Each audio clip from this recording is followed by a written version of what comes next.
Hi అండి. ఈరోజు మనం దేశంలోని ప్రధాన నగరాల గురించి తెలుసుకుందాం. దాన్ని హైదరాబాద్‌తో సరిపోల్చుకుందాం.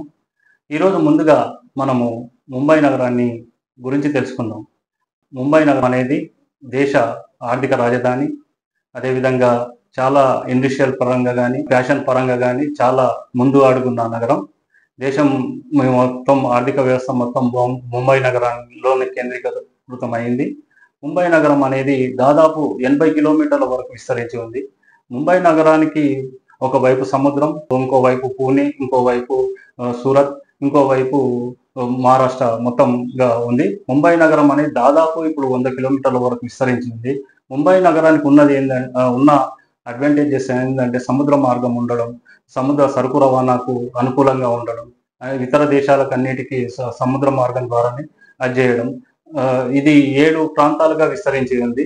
అందుచేత ఇది వాణిజ్య పరంగా చాలా అభివృద్ధి చెందింది.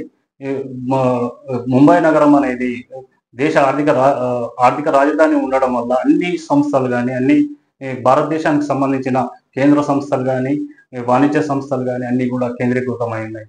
ముంబై నగరం అనేది ఇప్పటికే చాలా విస్తరించి ఉంది. కొన్ని ప్రధాన ప్రాంతాల్లో విపరీతమైన రేటు గానీ, విపరీతమైన ధర గానీ, గజం ధర స్క్వేర్ ఫీట్‌లో వెళ్ళిపోయింది.